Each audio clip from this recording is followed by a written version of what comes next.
శ్రీ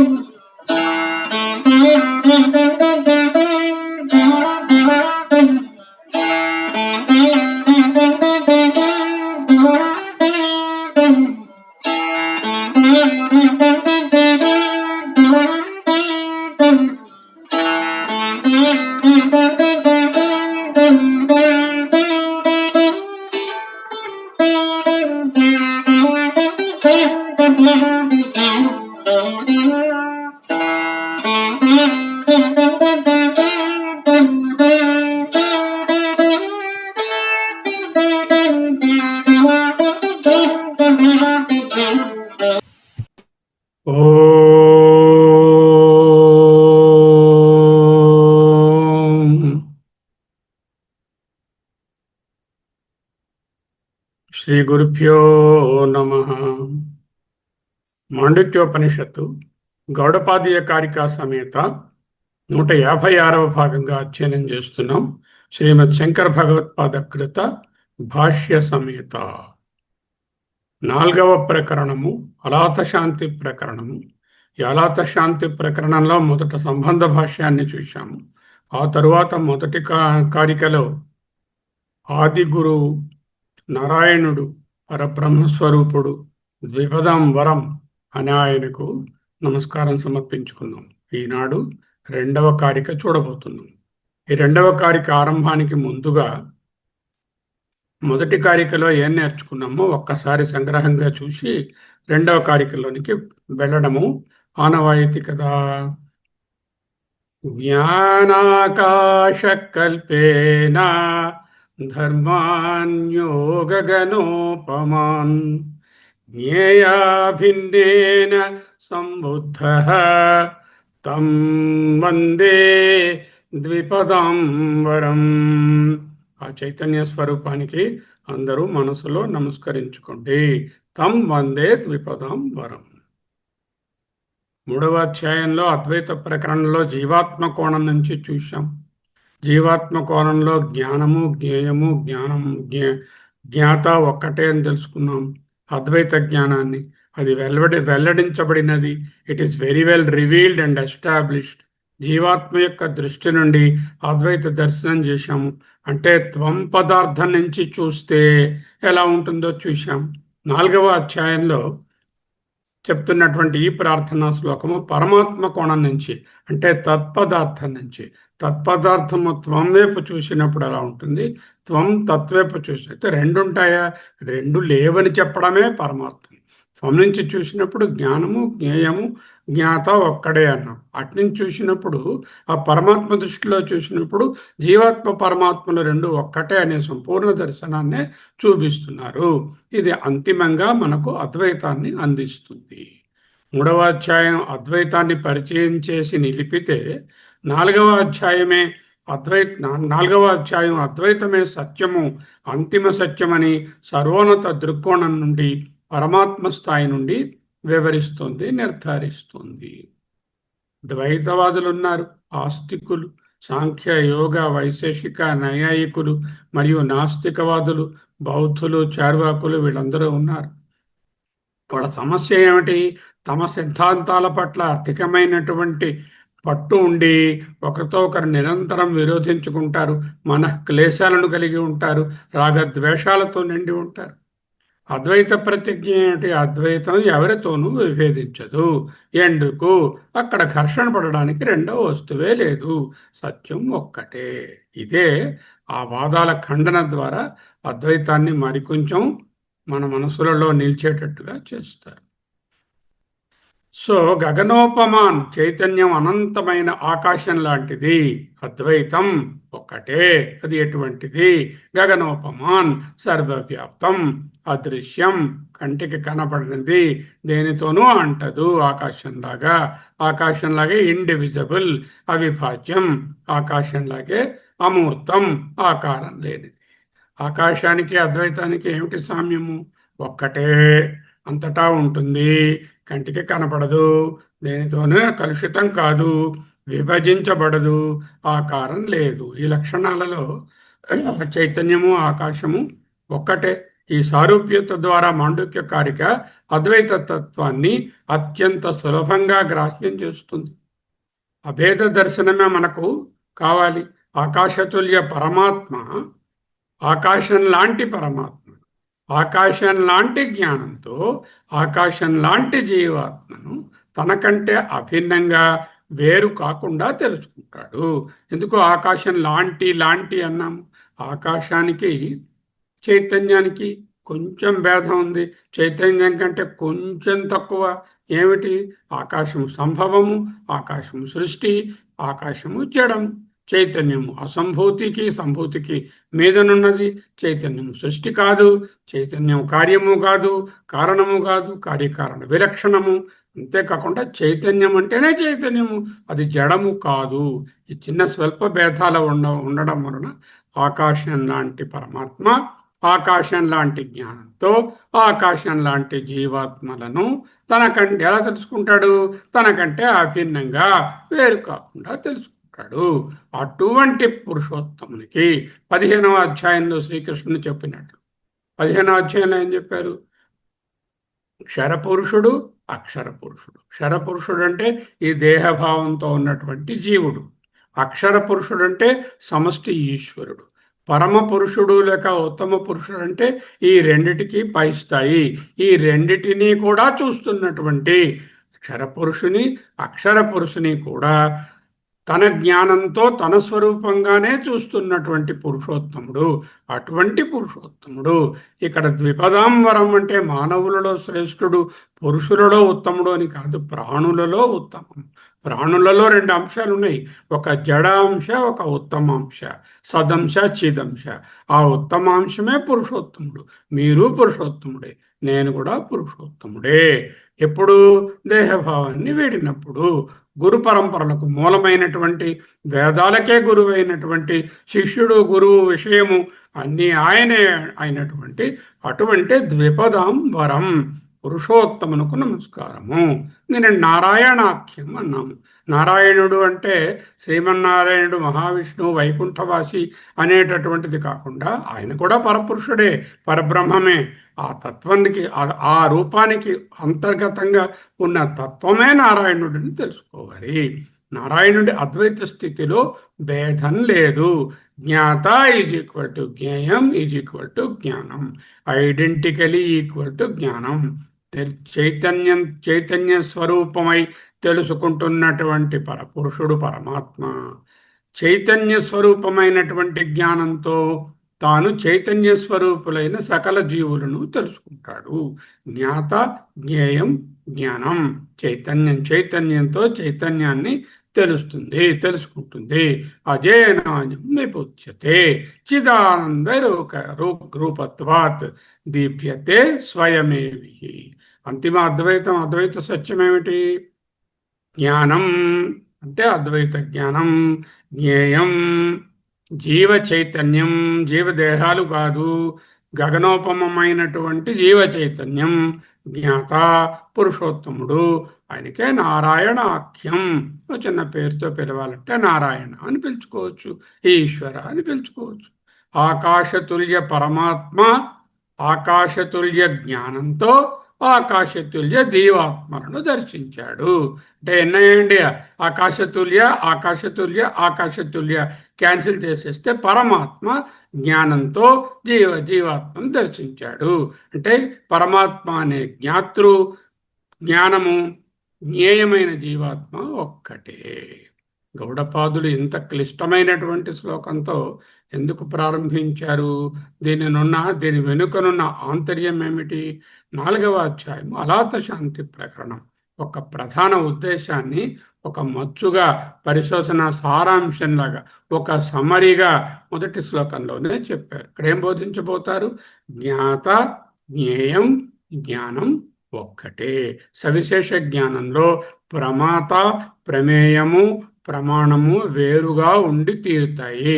నిర్విశేష నిర్గుణ పరబ్రహ్మ చైతన్యంలో జ్ఞాత, జ్ఞేయము, జ్ఞానము ఉండవని చెప్పకూడదు. ఆ 3 ఒక్కటే. అదే చైతన్యము, అబ్సల్యూట్ కాన్షియస్నెస్, పరమార్థ తత్వ దర్శనం, జ్ఞాత జ్ఞేయ జ్ఞాన విభజన లేని పరమ సత్యము. ఆస్తికవాదాలు వైదిక వేదాన్ని నమ్ముతాయి, ద్వైతవాదులు, నాస్తికులు, వైదికేతరులు ఈ రెండిటినీ తార్కికంగా ఖండించడం. ఎందుకు తార్కికంగా? వాళ్ళు తర్కాన్నే ఉపయోగిస్తారు మోస్ట్లీ, అంచేత వాళ్ళ బాణంతోనే వాళ్ళను ఖండించాలి. ఈ ఖండన ద్వారా అద్వైతమే అంతిమ సత్యం అని 4వ అధ్యాయం ప్రతిజ్ఞ చేస్తుంది. ప్రతిజ్ఞాతం భవతి చెప్పబోతున్నది. త్రిపుటి లేని అఖండ చైతన్యమే బ్రహ్మ. అంటే ఎవరు? మనం బ్రహ్మ అని అలా ఎక్కడ చూపించకూడదు. ఆయనండి, ఆయన అఖండ చైతన్యం అండి, ఆయన జ్ఞాతాజ్ఞేయం, జ్ఞానం భేదాలు లేవండి, నాకు మాత్రం అన్నీ ఉన్నాయండి అంటే మళ్ళీ ఇక్కడే ఉంటాం మనం. ఆ చైతన్యమే ఇదని తెలుసుకోవడమే ప్రతిపక్ష ప్రతిషేధ ద్వారేణ అన్నారు. అలాత శాంతి ప్రకరణం అద్వైత శిఖరాగ్రమైనటువంటి ఈ 4వ అధ్యాయంలో 2వ ప్రార్థనలో అస్పర్శ యోగం అనే దానికి నమస్కరిస్తున్నారు. మొదటి శ్లోకంలో ఎవరికి నమస్కరించారు? ఎవరైతే ఈ బ్రహ్మ విద్యకు కర్తయో ఉపదేష్టయో, ఎవరైతే ఆది గురువో, ఎవరైతే జ్ఞాతాజ్ఞేయము జ్ఞానము 3 ఒక్కటో ఆయనకి నమస్కారం చేశాం, పరబ్రహ్మ స్వరూపానికి. ఆ జ్ఞానానికి ఇప్పుడు నమస్కారం చేస్తున్నాం. ఓకే. అస్పర్శయోగో వై నామా సర్వసత్వసుఖోహిత అవివాదో అవిరుద్ధశ్చ దేశితః తం నమామ్యహం. తం నమామ్యహం, ఆ తత్వమునకు నమస్కరిస్తున్నాను. ఏమిటా తత్వము? అస్పర్శయోగో వై నామా, ప్రసిద్ధికెక్కినటువంటి అస్పర్శయోగము అనగా అద్వైత జ్ఞానముకు నమస్కారం. అది ఎందుకు దానికి నమస్కారము? సర్వసత్త సుఖ, నీ ప్రాణులకు సుఖాన్ని ఇస్తుంది. సుఖమే కాదు, హితాన్ని మంచిని కూడా చేస్తుంది. అవివాదము, ఈ అద్వైత దర్శనము ఏ వివాదములకు తావులేవు. అవిరుద్ధచ్చ, ఎవరితోనూ విరోధపడదు, ఏ వివాదాలు లేవు ఇందులో, ఏ ప్లస్ మైనస్ డిస్కషన్ సంశయాలు లేవు, ఎవరితోని విరోధపడదు. అటువంటి దేశిత అంటే ఆ జ్ఞానానికి, తం జ్ఞానమునకు నమామ్యహం, నేను నమస్కరిస్తున్నాను. ముందు జ్ఞానం తాలూకా అధిష్టాత్రుడైనటువంటి ఉపదేష్టు అనే ఆయనకు, ఉపదేష్టకు నమస్కారం చేశాం. ఇప్పుడు ఉపదేశించబడిన అద్వైత జ్ఞానము అస్పర్శయోగం అనే పేరుతో చెప్పబడినటువంటి ప్రసిద్ధమైన ఈ అద్వైత జ్ఞానానికి నమస్కారం. ఓకే. అస్పర్శయోగం అని ప్రసిద్ధి చెందిన యోగము సమస్త ప్రాణులకు సుఖం, ఆనందాన్ని ఇస్తుంది, మళ్ళీ హితం, మేలు చేస్తుంది. ఇది ఏ ఇతర తత్వాలతోనూ వివాదములు విరోధాలకు తావు లేనటువంటిది. అటువంటి ప్రసిద్ధమైన ఈ అస్పర్శ యోగం అద్వైత తత్వము ఉపదేశించబడినది. అట్టి అద్వైత తత్వానికి నమస్కరిస్తున్నాను. అస్పర్శయోగ తత్వం ఎటువంటి ద్వంద్వాలకు, ప్రాపంచిక విషయాలకు అంటకుండా ఉండే అద్వైత ఆత్మస్థితి. అటువంటి అద్వైత ఆత్మకు, ఆత్మస్థితికి, ఆ జ్ఞానానికి నమస్కారం. మరొకసారి అందరి శ్లోకం చదువుతాను. పూర్ణంగా మనసును ఉంచి నమస్కారం చేయండి. అస్పర్శయోగో వై నామా సర్వసత్తసుఖోహితః అవివాదో అవిరుద్ధశ్చ దేశితః తం నమామ్యహం. దేశితః తం నమామ్యహం. గురువు ద్వారా బోధించబడిన ఆ జ్ఞానానికి నమామ్యహం. అద్వైత ప్రకరణం 3వ అధ్యాయంలో అద్వైత దర్శనం ఇప్పటికే చర్చించబడినది. 4వ అధ్యాయంలో మళ్ళీ ఎందుకు చర్చించాలి? 3వ అధ్యాయంతో మంగళ శ్లోకం చెప్పేసి పూర్ణమదః చెప్పేయచ్చుగా, మళ్ళీ ఎందుకు? ప్రతిపక్ష ప్రతిషేధ ద్వారేణ.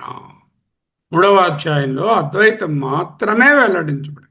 ద్వైత దర్శనాలను సూచితంగా నిరసించిన, పద్ధతి ప్రకారంగా తార్కికంగా నిరసించలేదు. కాబట్టి 4వ అధ్యాయము ప్రత్యేకత ఏమిటంటే ప్రతిపక్ష ప్రతిషేధ ద్వారేణ ప్రతిజ్ఞాతం భవతి. ప్రతిపక్షములను నిరాకరించి త్రోసిపుచ్చి తప్పని నిరూపించడం ద్వారా బోధింపబడుతుంది. ప్రతిజ్ఞాతం భవతి అవతారిక. అధునా నౌ, రైట్ నౌ, ఇప్పుడు అద్వైత దర్శన యోగస్య, అద్వైత దర్శనం అనేటటువంటి తత్వమునకు నమస్కార, నమస్కారము చేస్తుంది. తత్స్తుతయే, దానిని స్తుతించుటకు. రాబోయే కారికలో అద్వైత దర్శన యోగ నమస్కారం. అద్వైత దర్శన యోగం అంటే అస్పర్శ యోగం. అస్పర్శ యోగోనోమ వై, నిశ్చయంగా ప్రసిద్ధి చెందిన స్పర్శ యోగమే అద్వైత దర్శన యోగం. దానికి నమస్కారం. అద్వైత దర్శనానికి నమస్కారము, అద్వైత జ్ఞానానికి నమస్కారము, అహం బ్రహ్మాస్మి జ్ఞానానికి నమస్కారము. ఇదే అద్వైత యోగ. ఇది ఒక అంతిమ లక్ష్యం. కర్మయోగం, ఉపాసన యోగం, ఇవన్నీ సాధనాలు. కర్మయోగం అనండి, ఉపాసన యోగం అనండి, ఇంకో యోగం అనండి, ఇవన్నీ కూడా ఆ జీవబ్రహ్మ ఏకత్వాన్ని పొందడానికి ఉండేటటువంటి ఉపకరణాలు, సాధనాలు, కోర్సు మెటీరియల్. అద్వైత దర్శనం ఏవ యోగ, లక్ష్యం ఏమిటి? సాధ్యం కాదు ఇది, ఇది సాధనం కాదు, అంతిమ లక్ష్యము అద్వైత దర్శన యోగమునకు నమస్కారము. ఎందుకు? తత్స్తుతయే, అద్వైత జ్ఞానాన్ని మహిమ పరచడం. అంటే గౌడపాదులంతటి వారు మనకు ఈ విషయాన్ని బోధించి అద్వైత జ్ఞానాన్ని అత్యున్నోత్కృష్టంగా మనసులో పెట్టుకో. దానికి నమస్కారం పెట్టుంటే ఇలా రెండు చేతులు ఇలా అనడం కాదు, దానినే సర్వోత్కృష్టంగా అత్యంత అంతిమమైనటువంటి సత్యంగా జ్ఞాపకం పెట్టుకో. అదే అందరికీ బోధించు. ఎవరైనా చెప్పినా వాళ్ళకు కూడా ఇదే చెప్పాలి. దాన్ని మహిమపరచడం కోసం. ఎందుకు? ఎంతోమంది సాధకులు ఉంటారు, వాళ్లకు ఆసక్తిని కలిగించటం కోసం. తత్ స్తుతయే, దాన్ని స్తుతించుట కొరకు. ఆ అద్వైత యోగమును, అద్వైత దర్శన యోగమును లేక అస్పర్శ యోగమును స్తుతించుట కొరకే. తైత్రీయోపనిషత్తులో చూశాం. ఆమాయంతు బ్రహ్మచారిణ స్వాహ, విమాయంతు బ్రహ్మచారిణ స్వాహ, ప్రమాయంతు బ్రహ్మచారిణ స్వాహ, దమాయంతు బ్రహ్మచారిణ స్వాహ, శమాయంతు బ్రహ్మచారిణ స్వాహ అంటూ అక్కడ గురువుగారు జ్ఞానార్జన కోసం తన వద్దకు శిష్యులు ఆమాయంతు అన్ని దిక్కుల నుండి వచ్చుదురుగాక, విమాయంతు విశేషంగా వస్తారు కదా, ప్రమాయంతు ప్రకృష్టంగా స్పెషల్గా నా కోసం వెతుక్కొని అద్వైత జ్ఞానం కోసం వస్తారు, వచ్చెదరుగాక అంటూ ప్రార్థించారు. వచ్చేవాళ్ళు ఎవరో లూకాయ వాళ్ళు రాకూడదు. దమాయంతు శమాయంతు, శమదమములు కలిగి ఆత్మజ్ఞానం నందు ఇష్టం ఉన్నటువంటి మక్కువ కలిగిన ముముక్షులైన శిష్యులు నా వద్దకు వస్తారు అంటూ ఆయన ప్రార్థించారు. అంటే ఈ జ్ఞాన పరంపరని కొనసాగించడం ఇంపార్టెంట్. ఇప్పుడు అధ్యయన భారతి ఉంది. అధ్యయన భారతి లక్ష్యం ఏమిటి? ఈ జ్ఞాన పరంపరను కొనసాగించడానికి. అందుకే జ్ఞానస్తుతయే, వేదాంత విచారణకు అర్హులైనటువంటి శిష్యులను ఆకర్షించడానికి అద్వైత యోగాన్ని స్తుతించాలి. అధ్యయన భారతి కూడా వేదాంత విచారణకు అర్హులైన వారిని చేర్చి వాళ్ళకు అద్వైత యోగాన్ని బోధిస్తున్నాం కాబట్టి ఇటువంటి అధ్యయన భారతికి అంటే అద్వైత యోగానికి నమస్కారము. జ్ఞానస్తుతయే ఇత్యర్థ. అద్వైత దర్శన యోగానికి 3:39వ కారికలో అస్పర్శయోగమని నామకరణం చేశారు. ఏమిటా కారిక? అస్పర్శ యోగో వైనామా దుర్దర్శ, వెరీ డిఫికల్ట్ టు అటైన్ సర్వయోగిభి, అందరి సాధకుల చేత. యోగినో బిభ్యతి, సాధకులు భయపడతారు దీనిని చూచి. యస్మాత్, దేని నుంచి అయితే అభయే భయదర్శిన, ఏదైతే అద్వైతం అభయమో దానిలో ఈగో పోతుందని, నా తాలూకా సకల అటాచ్మెంట్స్ నాకు కాకుండా పోతాయని ఒక ఫాల్స్ ఫియర్ చాలామందికి ఉంటుంది అంటూ అక్కడ రాశారు. అస్పర్శ యోగం అని ఎందుకు పేరు? ఏ జ్ఞానంతో మనము సమస్త అనాత్మ సంబంధాలన్నింటినీ తెంచుకోగలుగుతుంటామో, వదులుకుంటామో అది అస్పర్శము. శరీర మనస్సు ఇంద్రియ సముదాయము, శరీరత్రయ సంబంధము, పంచకోశ సంబంధము, ఇవన్నీ కూడా అహంకారాన్ని గొప్పతవి నీళ్లు పోస్తాయి. మమకారము బాహ్య ప్రపంచంతో, కుటుంబ రూపంలో, ఆస్తుల రూపంలో, వృత్తి రూపంలో సంబంధాన్ని సృష్టిస్తుంది. ఆత్మజ్ఞానం కలిగిన క్షణంలో సర్వ సంఘ అంటే అటాచ్మెంట్, సర్వసంగ పరిత్యాగము. సర్వ అంటే ఎక్సెప్షన్ లేకుండా, సంఘం అంటే అటాచ్మెంట్ని పరిత్యాగం చేస్తాను. జ్ఞానం నన్ను నిజమైన సన్యాసిని చేస్తుంది. సన్యాసాశ్రమాన్ని స్వీకరించడం నిజమైన సన్యాసిని చేయదు. ఎందుకు? అక్కడ మళ్ళీ కమండలము, కషాయము, ఆశ్రమము, దానికి సంబంధించినవేవో ఇంకా ఉంటాయి. అవి ఇంకా చిన్న అటాచ్మెంట్గా మిగిలి ఉంటాయి. ఎప్పుడైతే ఎక్కడ ఉన్నా సరే, ఇంట్లో ఉన్నా, సంసారిగా ఉన్నా, సన్యాసిగా ఉన్నా, ఎక్కడ ఉన్నా సరే, అద్వైత జ్ఞానంలో ఎప్పుడైతే ఉంటామో అదే సర్వసంగ పరిత్యాగం. న శాస్త్ర న శాస్త్రం న శిష్యో న శిక్ష న చత్వం న చాహం న చాయం ప్రపంచ స్వరూపావబోధాత్. ఎప్పుడు తెలిసింది ఇది? స్వరూప అవబోధ కలుగుట వలన. అవబోధాత్ స్వరూపావబోధాత్. వికల్ప అసహిష్ణు, ఏ వికల్పములు కూడా లేనటువంటి తదేకో అవశిష్ట శివ కేవలో. న విద్యతే స్పర్శ ఏన జ్ఞానేన తజ్ఞానం అస్పర్శ జ్ఞానం. విగ్రహవాక్యం. అస్పర్శ జ్ఞానం అంటే న విద్యతే స్పర్శ ఏన జ్ఞానేన, ఏ జ్ఞానము ద్వారా కొంచెం కూడా స్పర్శ సంగము ఉండదో తజ్ఞానం, అటువంటి జ్ఞానము అస్పర్శ జ్ఞానం. ఇది ఆధ్యాత్మిక అంటరానితనం. అన్టచబుల్. యువకం అన్టచబుల్ మీన్స్ వాట్? ఆధ్యాత్మిక అంటరానితనం. దేని చేత కూడా తాకబడలేను. ఇదే అసంగోహం అసంగోహం అసంగోహం పునః పునః. ఎన్ని మార్లు అడుగు నువ్వు, అసంగోహం అసంగోహం అస్పర్శోహం. అస్పర్శ యోగో నామ అంటే ఏ జ్ఞానం చేత అయితే అసంగము కలుగుతుందో, ఏ విధమైనటువంటి అంటూ లేకుండా ఉంటుందో, అంటరానితనాన్ని ఇస్తుందో, అటువంటి జ్ఞానము అస్పర్శ జ్ఞానము. అస్పర్శయోగం ఎటువంటిది? రెండవ లైన్లో చెప్పారు. దేశిత అన్నారు రెండవ లైన్లో. దేశిత అంటే తర్క ప్రమాణం ద్వారా దొరకదు, శాస్త్రం ద్వారానే దొరుకుతుంది.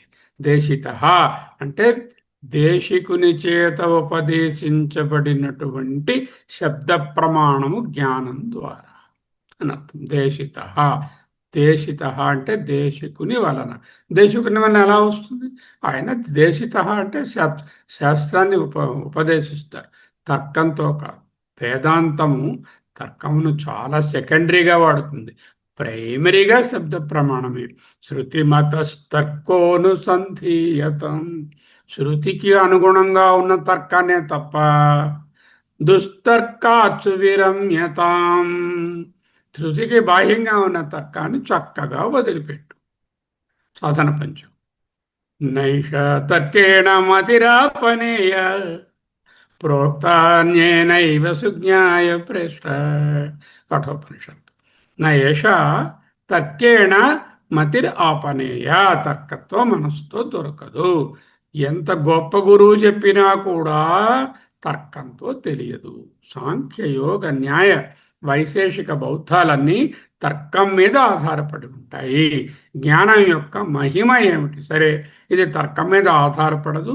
దేశిత అంటే శబ్ద ప్రమాణము మీద, శృతి ప్రమాణము మీదనే ఉంటుంది. గురు ద్వారానే తెలుసుకోవాలి. అటువంటి జ్ఞానానికి నమస్కరిస్తున్నాను. నమామ్యహం.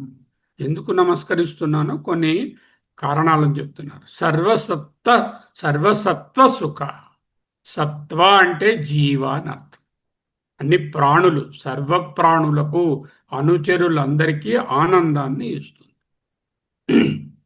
సత్వ అంటే సత్యం జ్ఞానం అనంతం బ్రహ్మ అని కానీ, సత్వగుణం అని కానీ అర్థం కాదు. సత్వము కలిగినవి సత్వలు. అంటే సత్వం ఏంటి? ఇదిగో చైతన్యం కలిగి ఉన్న ప్రాణులు, సర్వప్రాణులకు సుఖ. హిత. సుఖమే కాదండి, ప్రయోజనాన్ని కూడా ఇస్తుంది. కొన్ని సుఖాలు ఉంటాయి కానీ అవి హితాన్ని ఇవ్వవు. కొన్ని హితమైన ఉంటాయి, అవి సుఖాన్ని ఇవ్వవు. ఇది అలా కాదు, సుఖాన్ని ఇస్తుంది, హితాన్ని కూరుస్తుంది. పోనీ ఎవరైనా కాంట్రడిక్ట్ చేస్తే అవివాదశ్చ, నాన్ కాంట్రవర్షియల్, అవిరుద్ధశ్చ. Nobody can fight with this, nobody can have any issues with this. అవివాద అవివిరుద్ధస్య. దీనిని ఎవరు ఎప్పుడూ వ్యతిరేకించలేరు. ఎందుకు వ్యతిరేకించలేరు? సరే, కంటితో నేను ఒక గులాబీని చూశాను, అది ఎరుపుగా ఉంది, బాగా వికసించింది, బాగుంది అని చెప్పాను. చెవుని పంపించాను, చెవి వెళ్ళొచ్చింది. వెళ్ళి ఆ గులాబీ దగ్గరకు వెళ్ళి చెవు ఆ కన్ను వెల్లడించిన విషయాన్ని వెల్లడించగలదా? కన్ను అనే ప్రమాణం ద్వారా తెలిసేటటువంటి రూపము చెవి అనే ప్రమాణం ద్వారా తెలియదు. అద్వైతము శబ్దం అనే ప్రమాణం ద్వారా తెలుసుకునే బ్రహ్మము తర్కం అనే ప్రమాణం ద్వారా తెలియదు. కన్ను వెల్లడించే దానిని ఇతర జ్ఞానేంద్రియాలైన చెవులు, ముక్కు, నాలుక సవాలు చేయలేవు. శాస్త్రము ద్వారా తెలిసినటువంటి అద్వైత జ్ఞానము తర్కము ద్వారా తెలియదు. ఎందుకు? ఒక ప్రమాణము చూచేటటువంటిది ఇంకొక ప్రమాణము దానిని సమర్థించను లేదు, కాదనను లేదు. ఉదాహరణకు కన్ను, చెవి. అలాగే కన్ను అనేది శాస్త్రం అనుకోండి, చెవి అనేది తర్కం అనుకోండి. శాస్త్రం ద్వారా తెలుసుకున్నటువంటి ఈ అద్వైత యోగాన్ని తర్కం ద్వారా ఖండించలేము. అందుకే because they are two different levels of ప్రమాణాస్. అవివాద. శాస్త్రము పారమార్థిక ప్రమాణాన్ని చూపిస్తుంది, తర్కము వ్యవహారిక ప్రమాణాన్ని చూస్తుంది. అందుకనే అవివాద. భాష్యం. స్పర్శ అని ఉంది. స్పర్శ అని కారికలో ఉంటే స్పర్శ అంటే స్పర్శనం రా.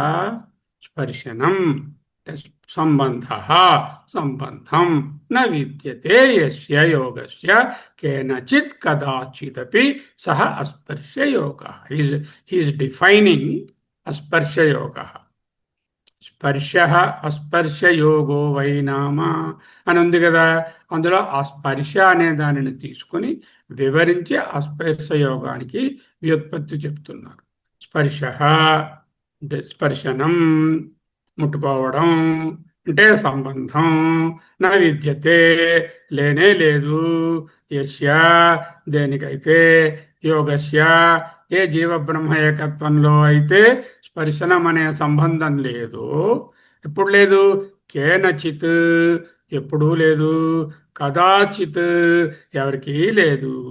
ఎప్పుడు ఎవరికి ఎక్కడ స్పర్శ అపి సహా అటువంటిది అస్పర్శ యోగ. అదే అస్పర్శ యోగము. అస్పర్శ యోగం అంటే ఏదో ఒక థియరీ అనుకోకండి, అదో యోగము, క్రియాయోగము, ఏదో శ్రీ శ్రీ శ్రీ గారు ఎవరో చెప్పారు, అలాంటిది కాదు. బ్రహ్మస్వభావ ఏవ. అస్పర్శ యోగం అంటే అద్వైత జ్ఞానం. అద్వైత జ్ఞానం అంటే బ్రహ్మమే. వైనామ ఇది. వైనామ అనుంది. అస్పర్శయోగో వైనామ. వైనామ అంటే ప్రసిద్ధమైన పేరు కలిగిన. నామ అంటే పేరు, వై అంటే నిశ్చయంగా. వైనామ ఇది బ్రహ్మవిదాం, బ్రహ్మవేత్తల చేత అస్పర్శయోగ ఇత్యేవం. ఇదే అస్పర్శయోగమని ప్రసిద్ధ ఇత్యర్థ. ప్రసిద్ధమైనది అని అర్థం. ఒక్కొక్క ముక్కని మళ్ళీ చూద్దాం. అస్పర్శయోగం అనే పదాన్ని వివరిస్తున్నారు. స్పర్శ, స్పర్శనం. ముందు స్పర్శనం స్పర్శ అని రాశారు, ముందు స్పర్శ పెట్టుకోండి, తర్వాత స్పర్శ అనగా స్పర్శనం అనగా సంబంధం. స్పర్శ స్పర్శనం సంబంధం న విద్యతే, ఎటువంటి సంబంధము లేనిది. దేనికి? యస్య యోగస్య. యోగ అంటే అద్వైత జ్ఞానం. అద్వైత జ్ఞానం అనేది ఏ అనాత్మతోనూ సంబంధం లేనిది. యోగస్య యోగమునకు కేనచిదపి దేనితోనైనను, కదాచిదపి ఏ సమయంలోనైనను, దేనితోనైనా ఏ సమయంలోనైనా ఈ అస్పర్శ యోగానికి సంబంధం లేదు. అద్వైతానికి దేనితోనూ సంబంధం లేదు.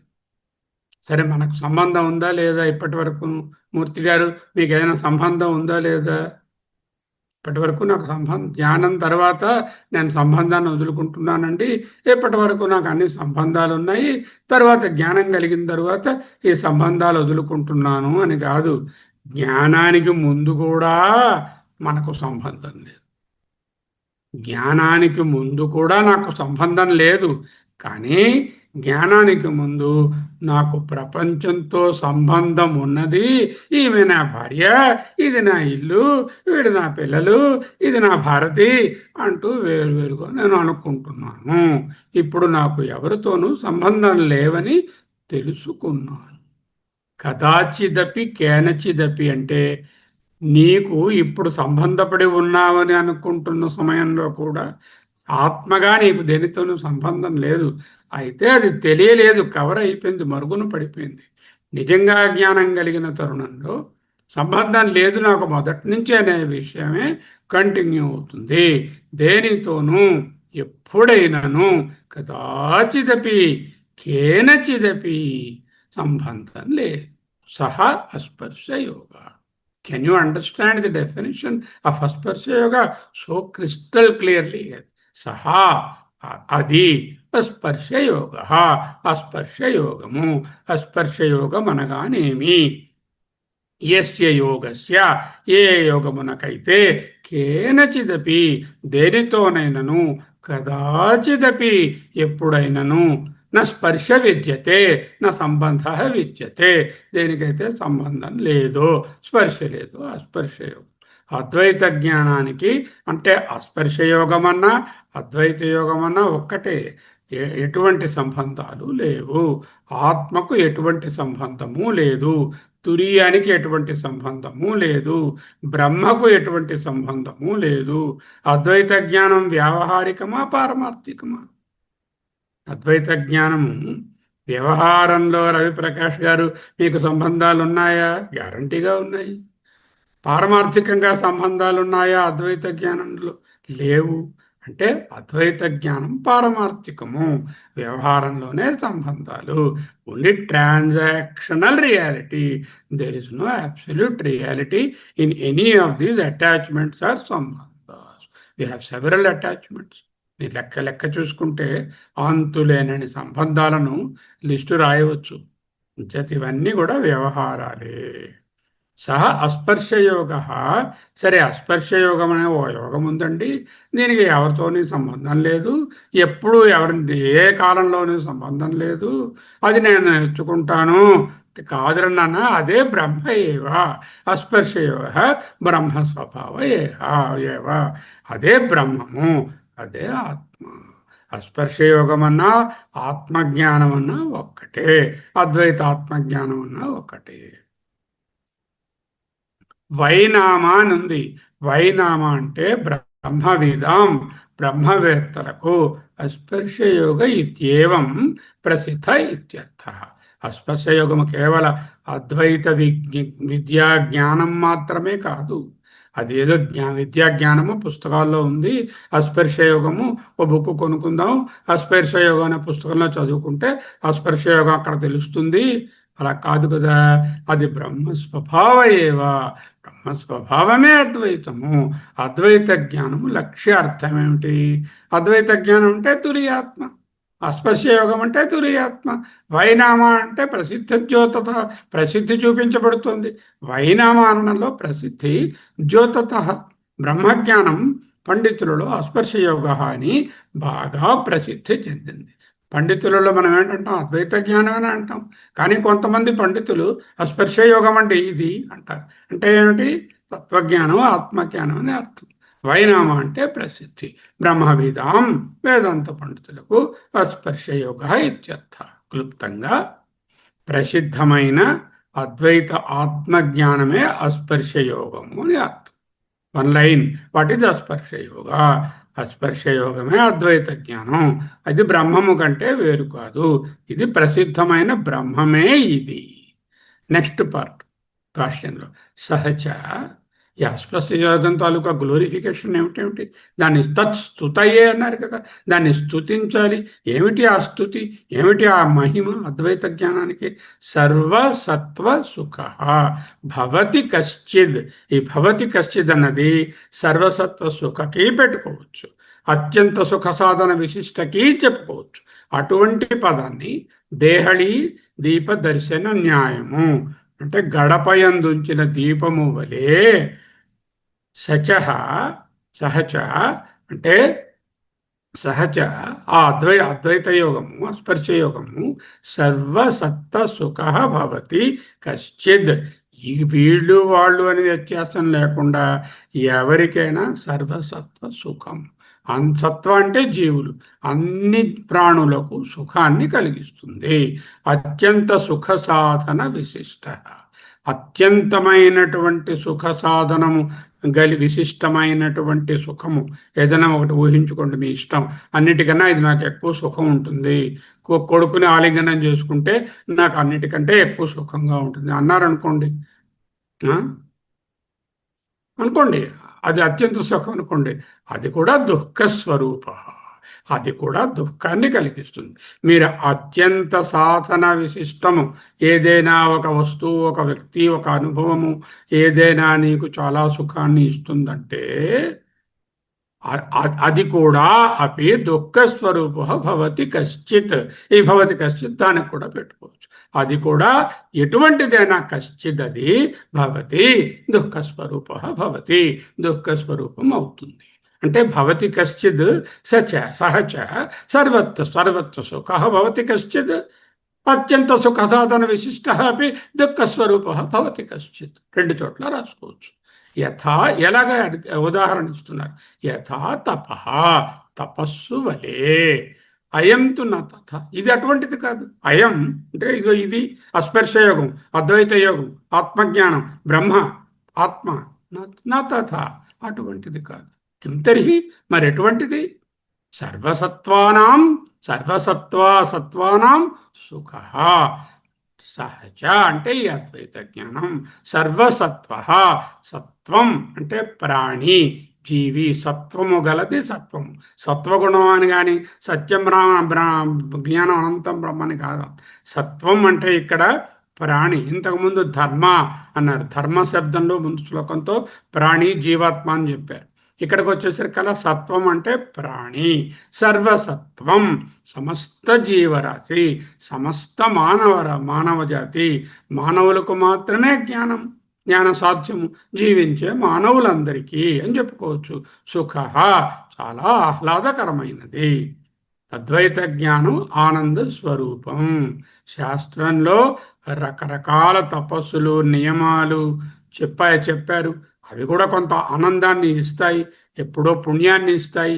ఈ పుణ్యం వల్ల స్వర్గం వస్తుంది, అక్కడ రంభగారితో డ్యాన్స్ వేయొచ్చు. ఇవన్నీ తరువాత, తరువాత. ఇదెప్పుడు?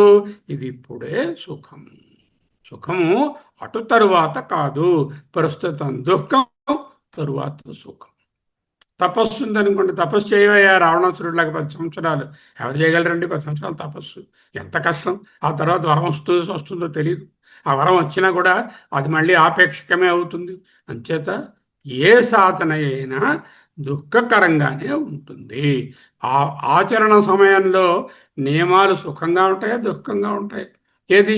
15 నిమిషాలు మాట్లాడకుండా కూర్చుండి, ఎంత దుఃఖం. 15 నిమిషాలు మాట్లాడకుండా కూర్చోగలరా? దాని తర్వాత ఏదో మనసు ప్రశాంతం అవుతుంది అంటాము. అది ఆ తర్వాత. ముందు 15 నిమిషాలు కూర్చోవాలి కదా. తపస్సు సుఖాన్ని ఇస్తుంది, కానీ స్వయంగా సుఖం కాదు. ప్రజెంట్లీ బాధాకరం. అద్వైత జ్ఞానం తపస్సు వంటిది కాదు. ఎలా చెప్పారు తపస్సు వంటిది కాదని? అయంతు నా తథ. యథా తప తపస్సు దుఃఖస్వరూప భవతి. తపస్సు దుఃఖాన్ని కలిగిస్తుంది ఇప్పుడు. తర్వాత ఎప్పుడో పుణ్యాన్ని ఇచ్చి స్వర్గాన్ని ఇవ్వచ్చు. యథా తప అయంతు నా తథ. ఇది అటువంటిది కాదు. భవతి కశ్చిత్ అత్యంత సుఖ సాధన విశిష్ట అపి. సాధన కూడా సుఖమే, సాధించిన ఫలితము సుఖమే, లక్ష్యము సుఖమే. అద్వైత జ్ఞానంలో సాధన సమయంలోని సుఖమే, సాధించిన ఫలితము సుఖమే, చేరబోయే గమ్యము లక్ష్యము కూడా సుఖమే. భవతి కశ్చిత్ అత్యంత సుఖ సాధన విశిష్ట అపి. అత్యంత గొప్ప సుఖ సాధన విశిష్ట. ఆనందానికి ఏదైనా సాధనం అయినప్పటికీ పుత్రగాత్ర పరిష్వంగ సుఖంబు అంటే పిల్లవాడిని, కొడుకుని దగ్గరికి తీసుకుని ఇలా కౌగులించుకుంటే ఉండే సుఖము అది చెప్పలేనంత సుఖం, ఆనందాన్ని ఇస్తుంది.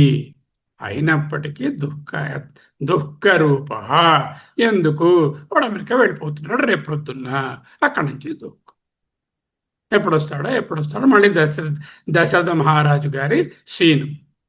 అంటది రామ రామ రామ అని ఆయన తప్పించినట్టు వీడేదో నారాయణ నారాయణ అని ఇంకోవాడి పేరు ఎదుంటే దాంతో దుఃఖరూప యథా తప, తపస్సు వలె ఇప్పుడు దుఃఖ రూపమే. అయంతు నథా, ఈ అద్వైత జ్ఞానం అలాంటిది కాదురా బుజ్జి. ఎందుకు అలా ఎలా తెలిసింది? రాజవిద్య రాజగుహ్యం. రాజవిద్య అంటే రాజులకు బోధించే విద్యని కాదు. విద్యా రాజము, శ్రేష్టతరమైనటువంటి తమమైనటువంటి విద్య. రాజగుహ్యం చాలా ప్రొఫౌండ్, సీక్రెట్లన్నింటిలోకి సీక్రెటివ్. రాజుల రహస్యం అని కాదు, రాజగుహ్యం పవిత్రం. ఇదం, ఈ ఆత్మజ్ఞానం ఉత్తమం. చెప్పారు కదా, ఏతదుత్తమం సత్యుత్తమం సత్యం ఎత్ర కించిన్న జాయతే. అదే పవిత్రం, ఇదం ఉత్తమం. ప్రత్యక్ష అవగమం, యు కెన్ ఎక్స్పీరియన్స్ డైరెక్ట్లీ. ధర్మ్యం, very much according to the rules book. సుసుఖం, వెరీ ఆనందాన్ని, అత్యంత ఆనందాన్ని సుసుఖం కర్తం, చేయడానికి చాలా సులభము, చాలా సుఖము. అవ్యయం, అంటే ఈ సుఖం చెరిగిపోదు, తరిగిపోదు, కరిగిపోదు, అలాగే ఉంటుంది. ఇక్కడ కూడా అదే చెప్తున్నారు. ఈ సుఖము అందరికీ కూడా, సర్వప్రాణికోటికి సుఖాన్ని ఇస్తుంది. తపస్సు వాటిలాగా ఒకప్పుడు దుఃఖము ఒకప్పుడు సుఖరూపము కాదు. ఇది ఎప్పుడూ సుఖంగానే ఉంటుంది. గీత కూడా అదే చెప్పింది. రాజ విద్య రాజగుహ్యం పవిత్రం ఇదముత్తమం ప్రత్యక్షావగమం ధర్మ్యం సుసుఖం కర్తుమవ్యయం. ఇంకా చెప్పారు 2:40లో, నేహాభిక్రమ నాశోస్తి. మొదలుపెట్టిన తరువాత దీనికి చెడిపోతుందనే బాధ లేదు. వ్యవసాయదారుడు ఉన్నాడు, పంట వేశాడు, మొదలుపెట్టాడు, పైరును పెంచాడు, ఏదో పురుగు పట్టింది, లేకపోతే వానలు పడలేదు, చెడిపోయింది. ప్రయత్నం చేశాడు. అభిక్రమం అంటే ప్రయత్నం, ఆరంభం చేసి ప్రయత్నం చేస్తే అన్నిసార్లు అది సక్సెస్ఫుల్ అవ్వదు. కానీ ఆత్మజ్ఞానము నేహాభిక్రమ నాశో అస్తి, అభిక్రమ నాశ ఇహ నాస్తి. ఇక్కడ అభిక్రమ నాశము, మొదలు పెడితే చెడిపోవడం అంటూ ఉండదు. ప్రత్యవాయో న విద్యతే. ప్రత్యవాయం అంటే side effect. There is no side effect. ఆత్మజ్ఞానానికి సైడ్ ఎఫెక్ట్ ఏమైనా ఉందా? అబ్బే, సైడ్ ఎఫెక్ట్ ఏదీ లేదు. స్వల్పమప్యస్య ధర్మస్య, ఆ ధర్మము అతి జాగ్రత్తగా స్వల్పంగా అనుష్ఠించినప్పటికీ మహతో భయాత్ త్రాయతే. ఏమిటి మహతో భయాత్? సంసారమే. ఈ సంసారం నుంచి త్రాయతే, రక్షిస్తుంది. ఈ ఆత్మజ్ఞానము రాజవిద్య రాజగుహ్యం పవిత్రం ఇదం ఉత్తమం ప్రత్యక్ష అవగమం ధర్మ్యం సుసుఖం కర్తుం అవ్యయం నేహాభిక్రమ నాశోస్తి. స్టార్ట్ చేస్తే నువ్వేం ఫెయిల్ అయిపోతావు అని భయపడక్కర్లేదు. కొన్ని స్టార్ట్ చేస్తే పాస్ అయిపోతే వేస్ట్ అయిపోతుంది ఆ శ్రమ. ఇది స్టార్ట్ చేస్తే ఏం వేస్ట్ అవ్వదు. ఇప్పుడు కాకపోతే వచ్చి జన్మలో కంటిన్యూ చేసుకుంటావు, ఈ డెకేడ్లో కాకపోతే వచ్చి డెకేడ్లో కంటిన్యూ చేసుకుంటావు. ప్రత్యవాయున విద్యతే, no side effect at all, no untoward effects. స్వల్పమప్యస్య ధర్మస్య, ఈ అద్వైత జ్ఞానములో చాలా కొద్ది భాగమే మహతో భయాత్ త్రాయతే, సంసారము నుండి రక్షిస్తుంది. ఇది పురాణాలలో చెప్పబడినటువంటి రావణాసురుని హిరణ్యకశిపుని తపస్సుల వంటిది కాదు. తపస్సు అంటే వేదాంతంలో ఏమిటండి? తపో తప్యత తపస్తప్త్వా ఆనందం బ్రహ్మేతి విజానాత్. అద్వైతంలో తైత్రీయంలో నేర్చుకున్నాం. అద్వైతంలో తపస్సు అంటే కఠినమైన నియమాలు కావు, విచారణ, తప ఆలోచన. ఏమిటి చెప్పారు? అత్యంత సుఖసాధన విశిష్ట అపి దుఃఖస్వరూప.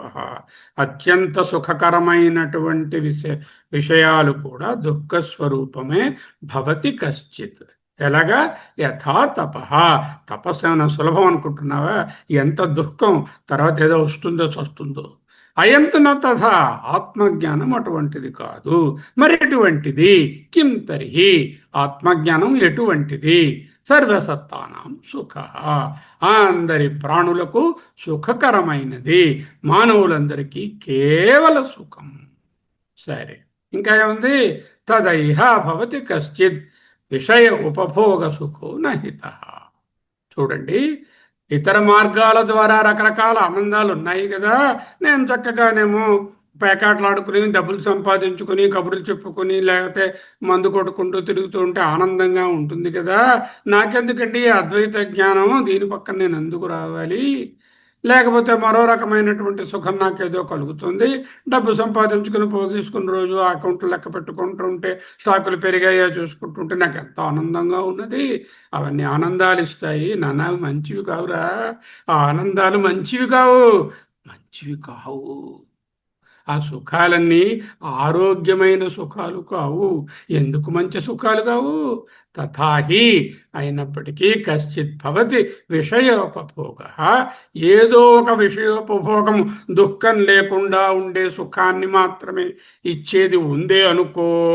ఇఫ్ ఫర్ ఎగ్జాంపుల్ అది నహిత, అది మంచిది కాదు, ఒంటికి మనసుకు మంచిది కాదు. ఎందుకు కాదు? పరమాత్మ 5:22లో చెప్పారు, ఏహి సంస్పర్శజా భోగా దుఃఖయో నయతే ఆద్యంతవంత కౌతే కౌంతేయ నతేషు రమతే బుధ. ఈ నిశ్చయంగా ఏవైతే సంస్పర్శజా భోగా, ఇంద్రియాల స్పర్శతో కలిగినటువంటి ఈ భోగములు దుఃఖయోనయ, they are the origin of అన్ని దుఃఖాలు ఏవా మాత్రమే. ఆద్యంతే ఆద్యంతవంత, వచ్చిపోతూ ఉంటాయి, పర్మనెంట్ ఆనందాన్ని ఇవ్వవు. ఓ కౌంతేయ, బుధ పండితులు తేషు ఈ ఇంద్రియ సుఖములయందు సంస్పర్శజా భోగములైన దుఃఖయోనులైన సుఖములందు న రమతే, రమించరు రమించరు రమించరు. ఇది కూడా అదే చెప్తున్నారు. కశ్చిద్ విషయోపభోగ సుఖో, ఏదైనా విషయోపభోగము సుఖమైతే నహిత. కొన్ని విషయోపభోగములు సుఖములే అయినా కంటికి ఒంటికి మంటికి మనసుకి మంచివి కావు. కంటికి మంచివి కావు, పంటికి మంచివి కావు, ఒంటికి మంచివి కావు, మనసుకి మంచివి కావు. ఇంద్రియాల ద్వారా కలిగే ప్రాపంచ సుఖాలు ఎన్నో ఉన్నాయి, అవి ఒంటికి మంచివి కావు. ఎందుకు? 9 ఏళ్ల బాలుడు చెప్పాడు, సర్వేంద్రియాణం జరయంతి తేజ. ఇంద్రియాలను పీల్చి పిప్పి చేసేస్తాయండి ఈ సుఖాలు, ఇంద్రియ సుఖాలు.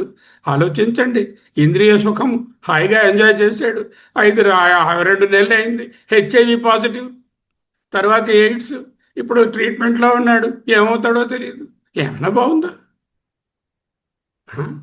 మాత్ర స్పర్శాస్తు కౌంతేయ శీతోష్ణ సుఖ దుఃఖదా ఆగమో అపాయినో అనిత్యా తాం తాం తితిక్షస్వ భారత.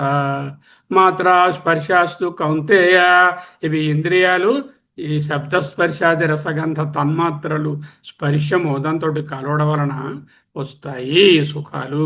శీత ఉష్ణ సుఖ దుఃఖద, వేడి చలి అనే ద్వంద్వాలు దుఃఖము అనేటటువంటి మిశ్రితంగా ఉంటాయి. ఆగమః వచ్చేవి, అపాయినః పోయేవి, అనిత్యా అనిత్యమైనవి, తాం వాటిని తితిక్షస్వ వాటి జోలికి పోవద్దు ఓ భారత. ఆ సుఖములు అనిత్యములు. ఎన్ని గీతా కొటేషన్స్ అండి! ఏ సంస్పర్శజా భోగా దుఃఖయోనయేవతే ఆద్యంతవంత కౌంతేయ నతేషు రమతే బుధ. మాత్రాస్పర్శస్తు కౌంతేయ శీతోష్ణ సుఖ దుఃఖద ఆగమోపాయనో అనిత్యా తాం తితిక్షస్వ భారత. ఆ సుఖములు అనిత్యములు. విషయోపభోగ, ఇంద్రియ సుఖాలున్నాయి, అవన్నీ కూడా తాత్కాలికాలే. నహీతాహ, సుఖాన్ని పర్మనెంట్ ఆరోగ్యాన్ని ఇవ్వవు. ఒంటికి మంచివి కావు, మనసుకి మంచివి కావు. దుఃఖయోనిత్వాత్ అతృప్తికరత్వాత్ బంధకత్వాచ. అవి దుఃఖయోనులు. యోని అంటే origin, they are the origin of all దుఃఖాస్. అతృప్తి కరత్వాత్, ఎంత ఈ సుఖం అనుభవించినా ఇంకా కావాలనే ఉంటుంది. నిన్న గుడిచిన ఎట్టి అన్నమే మరి మరునాటికి ఆశ రేపు బ్యూటిఫుల్ కీర్తన రాశారు. నిన్న తిన్నాం, కడుపు నిండిపోయింది, మరొద్దన్నాం, మళ్ళీ పట్టుకురా అంటున్నాం, నెక్స్ట్ మార్నింగ్ మళ్ళీ బ్రేక్ఫాస్ట్ అయితే అంటున్నాం. అతృప్తికరత్వాత్ బంధకత్వాత్ చ. ఓకే. మోక్ష సుఖం మనల్ని వదిలిపెట్టదు. మిగతా సుఖాలు ఆగమ అపాయులు, వచ్చిపోయేవి, అనిత్యాలు. మోక్ష సుఖం వదిలిపెట్టదు. ఎందుకు వదిలిపెట్టదు? హరేది నా స్వరూపం మహాత్మ, మోక్షానందం నా స్వరూపం. మళ్ళీ గీత, యస్మాత్ యస్మాత్ ఆత్మరతిరేవ స్యాత్ ఆత్మతృప్తశ్చ మానవః ఆత్మన్యేవ సంతుష్టః తస్య కార్యం న విద్యతే. యస్మాత్ తు ఆత్మరతిరేవ, ఆత్మయందే రమించేవాడు, స్యాత్ ఆత్మతృప్తశ్చ, ఆత్మయందే తృప్తి చెందేవాడు, ఆత్మన్యేవచ సంతుష్ట, ఆత్మయందే సంతృప్తి పొందేవాడు, వాడే జ్ఞాని. అటువంటి వానికి నా కార్యం విద్యతే తస్య, వాడికి చేయవలసినది ఏది లేదు. మోక్షానందం ఎప్పుడూ నష్టానికి గురి కాదు, నిత్యం, పర్మనెంట్. ఎలా తెలిసింది? అప్రచలిత స్వభావాత్. ప్రచలితము కదిలిపోదు, ప్రచలితము బాగా కదిలిపోదు, అప్రచలితము కొంచెం కూడా కదలదు. ఆ సుఖం అలాగే ఉంటుంది, కదిలిపోదు, జారిపోదు, ఎల్లప్పుడూ స్థిరంగా ఉంటుంది. అప్రచలిత స్వభావాత్. ఎందుకు? నా స్వరూపము నుంచి నేను ఎప్పుడైనా జారిపోతున్నానా? గుణమైతే జారిపోతుంది, మారిపోతుంది, స్వభావం మారదు కదా. ఆత్మానందం ఆహ్లాదకరమైనది, మంచిది, ఆరోగ్యకరమైనది, నిత్యమైనది. ఇంతేనా? తత్స్తుతయే, దాన్ని స్తుతించుట కొరకు. ఏమిటి? సర్వప్రాణులకు సుఖము, రెండవది నిత్యము, జారిపోదు, హితము, కించ అవివాద, విరుద్ధ వదనం వివాద. విరుద్ధంగా, వదనం అంటే మాట్లాడటం, వదనం అంటే నోరు, నోరు బదులు నోటితో మాట్లాడే మాటను కూడా వదనం అంటాం. విరుద్ధ వదనం వివాద, విరుద్ధంగా మాట్లాడటం వివాదం. ప్రతిపక్ష ప్రతిపక్ష పరిగ్రహణైన. పక్ష అంటే ఫర్, ప్రతిపక్ష అగెనెస్ట్, అంటే పక్ష ప్రతిపక్ష పరిగ్రహణైన, అనుకూల పక్షము ప్రతికూల పక్షము అని తీసుకోవడం వల్ల విరుద్ధమైనటువంటి మాటలకు తాగుంటుంది. ఇక్కడ ఇది అవివాద, వివాదం, క్వశ్చన్ లేదు. ఇటువంటి వివాదం యస్మిన్న విద్యతే, దేని యందు లేదు. కస్మాత్, ఎందువలన? యత అవిరుద్ధ, దీనికి విరోధం లేదు. అవివాదం అవిరుద్ధం రెండు రాశారు. దీని యందు ఏ విధమైనటువంటి ప్రతిపక్ష లేక స్వపక్ష అనేటటువంటి డిస్కషన్ లేదు. ఎందుకు లేదు? దీనిలో విరోధమే లేదు, ఉంటే కదా వివాదము. యత అవిరుద్ధశ్చ యహ దృశోయోగ, ఇటువంటి ఈ యహ ఏదైతే ఈ దృశోయోగ, ఇటువంటి అస్పర్శయోగము, ఈ ఆత్మజ్ఞానము దేశిత ఉపదిష్ట శాస్త్రేణ, గురువు గారి చేత శాస్త్రం ద్వారా బోధించబడినటువంటి ఈ అస్పర్శ యోగానికి, ఆ విద్యకు తం నమామి, అహం ప్రణమామి ఇత్యర్థ. తం నమామి అని ఉంది, నేను నమస్కరిస్తున్నాను అంటే నేను ప్రణమామి, ప్రకృష్టేన నమస్కారం కరోమి ఇత్యర్థ. చాలా మంచి నమస్కారం, అన్ని రకాలుగా కాయ వాచ మనసికంగా నమస్కరిస్తున్నాను. అంటే నమస్కరిస్తున్నంటే ఇలా అనడం కాదు, సర్వోత్కృష్టంగా భావిస్తున్నాను. కించ, ఈ మాటలను మళ్ళీ విడతారు. కించ, ఇంకా ఏమంటే ముందేం చెప్పారు? అది సత్వ సుఖ, అందరి ప్రాణులకు సుఖము, అది నిత్యము, కదిలిపోదు, అది హితము, చాలా ఒంటికి మనసుకి మంచిది. ఇంకా ఏమి? కించ అవివాద యోగం, చర్చకు వివాదానికి అతీతమైనది, సవాలు చేయలేనిది, కెనాట్ బి కంటెస్టెడ్. విరుద్ధ వదనం వివాద. వివాదం అంటే ఏంటి? విరుద్ధ వదనం లేక వాదనం. వాదనం అన్నా వదనం అన్నా ఒకటి అర్థం. వాదనం అంటే వాదించడం, వదనం అంటే మాట. విరుద్ధమైన మాట దీంట్లో లేదు. వివాదాస్పదము, వివాదానికి తావు లేదు. వివాదాస్పదము కానిది ఎలాగా?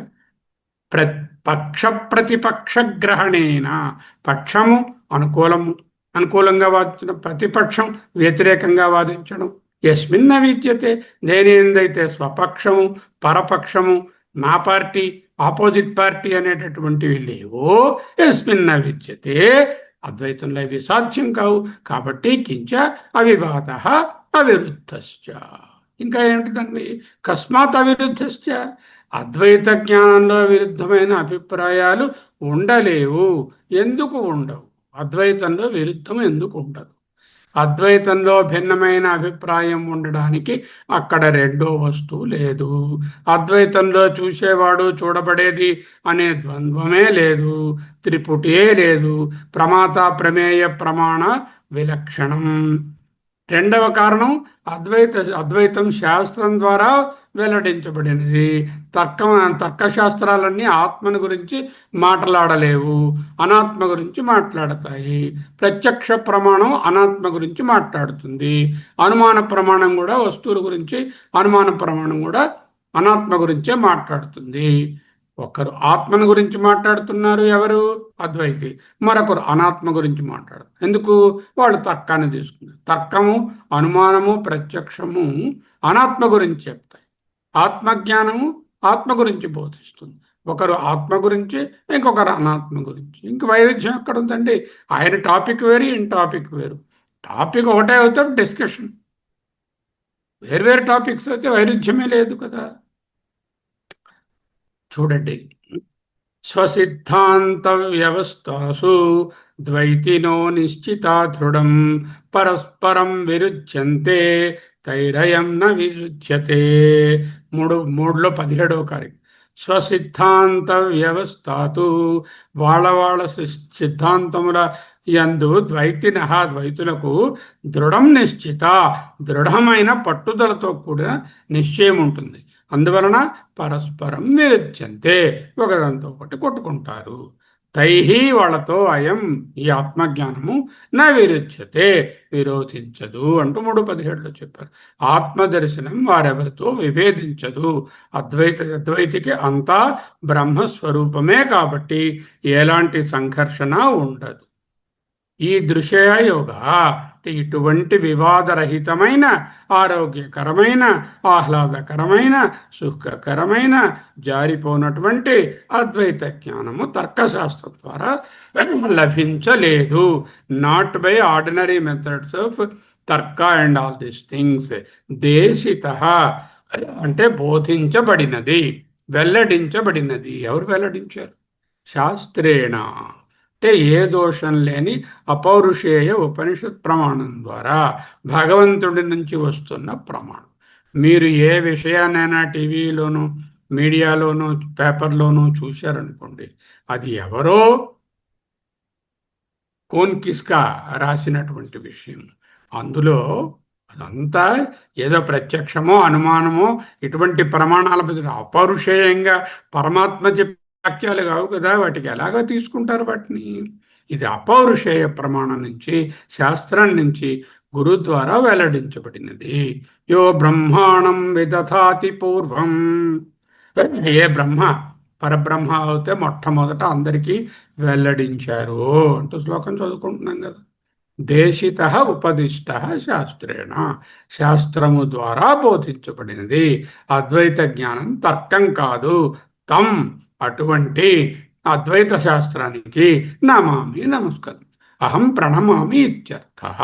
అద్వైత శాస్త్రానికి అత్యంత వినయంతో త్రికరణ శుద్ధిగా ప్రణామమును అర్పిస్తున్నాను అని. ఇప్పుడు ఎందుకంటే మంగళాచరణం ఎవరైనా మొదట్లో చేసుకోవచ్చు, లేకపోతే ఎండింగ్లో ఏదంటది రామచంద్రాయ జనకని మంగళం పాడుకోవచ్చు. మధ్యలో ఎందుకండి మంగళాచరణం? మంగళాదీని, మంగళ మధ్యాని, మంగళాంతాన్ని. ఇప్పుడు ఎక్కడైనా సరే మంగళవాక్యం అంటే ఈ నమస్కార వచనాలు మొదట్లో చెప్పవచ్చు, మధ్యలోనూ చెప్పుకోవచ్చు, ఆఖట్లో కూడా చెప్పవచ్చు. అది చర్చకు అతీతమైతే మంగళాచరణం తరువాత పూర్ణమదం రావాలి కదా. ఓకే, మంగళం పాడారు, 2 నమస్కార బాణాలు వేశారు, 2 కారికలలో. మళ్ళీ ఇంకోటి చెప్తున్నారు, అద్వైతం చర్చకు అతీతమైనది, అవివాదం, అవిరుద్ధం అన్నారు. మళ్ళీ ఎందుకండి పూర్ణమదగా చెప్పకుండా 4వ అధ్యాయం ఎందుకు? ఇక్కడతో చర్చకు అతీతం అనేసారు కదా. అతీతం అంటే క్లోజ్ చేసేయచ్చు కదా. పూర్ణమద చెప్పేసి అది టాటా చెప్పేయచ్చు కదా మాండూక్యానికి. సాంఖ్య, యోగ, న్యాయ, వైశేషిక బౌద్ధులతో సుదీర్ఘ చర్చ వాదనకు అతీతమైనప్పుడు మళ్ళీ ఎందుకు అద్వైతం వాదనలకు అతీతమని చూపడానికే ఈ వాదన. వాళ్ళలో వాళ్ళు ఎలా వాదించుకుంటారో నేర్పిస్తే అద్వైతం దానికి ఎలాగా దూరంగా ఉంటుంది అనేది డెమాన్స్ట్రేట్ చేయడానికే ఈ 4వ కారిక. అద్వైత దృక్పథం ఏమిటి? అస్సలు మారని ప్రమాతృ ప్రమాత ప్రమేయ త్రిపుటికి అతీతమైన జ్ఞాతృజ్ఞేయ జ్ఞానములు ఒక్కటే అయినా, ప్రమాతృ ప్రమేయ ప్రమాణాలంటే వ్యవహార స్థాయి అంటే సవిశేష జ్ఞానం, జ్ఞాతృజ్ఞేయ జ్ఞానాలంటే అద్వైత స్థాయి. అక్కడ ఒక్కటే అయిన, ఇంతకుముందు లేవు, అతీతంగా ఉంది. ఇవి ఒక్కటే అయిన స్థిరమైన పారమార్థిక సత్యమును అద్వైతాన్ని వివిధ కోణాల నుంచి చూచుటకు వీలు పడదు. అద్వైతంలో చూసేవాడు చూడబడే అనే ద్వంద్వమే లేదు. అద్వైతం చూడగలిగే వస్తువే కాదు, విభిన్న కోణాలలో చూడలేము. అద్వైతం వాదనకు అతీతం. ఇతర తత్వవేత్తలు అద్వైతాన్ని సవాలు చేస్తున్నారు అంటే వాళ్ళు అద్వైత కోణంలో చూడడం లేదు, వ్యావహారిక పారమార్థిక భేదాలను తెలుసుకోలేదు. ఒకరు స్వప్నం గురించి మాట్లాడితే ఇంకొకరు జాగ్రత్త గురించి మాట్లాడితే రెండిటికి ఏమైనా పొంతన ఉంటుందా? అలాగే ఒకళ్ళు వ్యవహారం గురించి వాళ్ళు మాట్లాడితే తర్కంతో, పారమార్థికంగా తర్కానికి అతీతంగా ఉన్నటువంటి ఈ అద్వైత దర్శనానికి ఏమి విరోధము? అంటే వాళ్ళు ఏం చేస్తున్నారు? అద్వైతం కూడా ఒక దర్శనము, అద్వైతం అనేది ఒక వ్యూ పాయింట్, దీన్ని కిందకి లాగేసి వ్యవహారంలో గుద్దులాట పెట్టుకుందాము అని చూస్తున్నారు. సాపేక్షిక సత్యము ద్వైతపూరితమైనది, అనేకమైనది వ్యవహారం. అద్వైతం ఆలోచన ధోరణి కాదు. ఇట్ ఈస్ నాట్ ఏ దర్శన, ఇట్ ఈజ్ ద పరబ్రహ్మ ఇట్ సెల్ఫ్. అలాత శాంతి అంటే ఆలోచన ధోరణులు శాంతించాయి, ఆగిపోయాయి. తిరగడం ఆగిపోయినప్పుడు ఒకటే కాంతి ఉంది. 3వ కారికకు అవతారిక కథం ద్వైతిన పరస్పరం విరుధ్యంత ఇది. విరుధ్యంతే ఇది, విరుధ్యంత ఇది అవుతుంది. కథం ఏ విధముగా ద్వైతిన ద్వైతవాదులు పరస్పరం వాళ్ళలో వాళ్ళు విరుధ్యంత విరోధాన్ని పొందుతున్నారు. ఇది అంటే ద్వైతవాదులు ఒకరితో ఒకరు ఏ ప్రకారంగా కొట్టుకుంటున్నారు, విరోధించుకుంటున్నారు అంటే 3వ కారిక నుంచి చూడవయ్యా అన్నారు. ఒక రూట్ మ్యాప్ కూడా చూపించాలి. విజువల్స్ చూపిస్తాను. కొంచెం ఒక్క నిమిషం ఈ పరబ్రహ్మకి మళ్ళా నమస్కారం చేసుకుందాం. చేసుకుని దాంట్లోకి పోదాం. ఆ పరబ్రహ్మ జ్ఞానానికి పరబ్రహ్మ నమస్కారమైనది. అస్పర్శయోగో వైనామ సర్వసత్వసుఖోహిత అవివాదో అవిరుద్ధశ్చ దేశితః తం నమామ్యహం. అస్పర్శయోగో వైనామ సర్వసత్వసుఖోహితః అవివాదో అవిరుద్ధశ్చ దేశితః తం నమామ్యహం. అదిగో ఆ దేశికులు ఎదురుగుండానే ఉన్నారు. దిశను చూపించేవారు దేశికులు. దిశానిర్దేశం ఏది ఒకటే దిశ ఉన్నది. ఆ దిశ తెలుసుకోవడమే దేశికుని ద్వారా ప్రయోజనం. స్పర్శ యోగం అని ప్రసిద్ధి చెందిన యోగము సమస్త ప్రాణులకు సుఖం, ఆనందాన్ని, హితం, మేలుని కలిగించేది. ఇది ఏ ఇతర తత్వాలతోనూ వివాదాలకు తావులేనిది. అట్టి అద్వైత తత్వమునకు ఆ తత్వాన్ని బోధించినటువంటి గురువునకు నమస్కారం సమర్పించుకున్న పిదప్ప అటువంటి అద్వైత తత్వానికి కూడా నమస్కరిస్తున్నాను. స్పర్శ సంబంధం. స్పర్శ అంటే ఏమిటి? స్పర్శ అంటే స్పర్శనం అంటే ముట్టుకోవడం, అంటే సంబంధం దేంతోని? అనాత్మ విషయాలతో, శరీర మనసు ఇంద్రియాలతో. అప్పుడు ఏం జరుగుతుంది? ప్రపంచానుభవం వస్తుంది. ప్రపంచానుభవం ఆల్రెడీ వైతథ్య ప్రకరణంలో వితథం మిథ్య. Whatever is experienced, you are never the experienced, you are the experience. పొద్దున్న ఛానల్లో చెప్పుకున్నాం. పరిసరాలు, బాడీ, శ్వాస, మనస్సు అన్నీ తెలుస్తున్నాయి. ఎక్స్పీరియన్స్ అవుతున్నాయి. ఎక్స్పీరియన్స్ అవుతున్నది నేను కాదు. I'm not the experienced, I'm the experiencer. ప్రపంచానుభవం వేతతం. శరీరత్రయం, పంచకోశ సంబంధం వలన అహంకారము, బాహ్య ప్రపంచ సంబంధం వలన మమకారము పుడతాయి. ప్రపంచానుభవం ఇలా కలుగుతుంది స్పర్శ వల్ల. అయితే అస్పర్శ యోగం ఉంటుంది, దీనికి ఆపోజిట్ అస్పర్శ యోగం. అస్పర్శయోగో వైనామ సర్వసత్వ సుఖోహిత అవివాద అవిరుద్ధశ్చ దేశితం తం నమామ్యహం. అటువంటి అటువంటి అద్వైత తత్వానికి నమస్కరిస్తున్నాను. అస్పర్శయోగం ఎలాంటి అనాత్మస్థితితో సంబంధం లేని స్థితి. అస్పర్శయోగం అంటే ఏమిటి? దేనితోని స్పర్శ లేదు.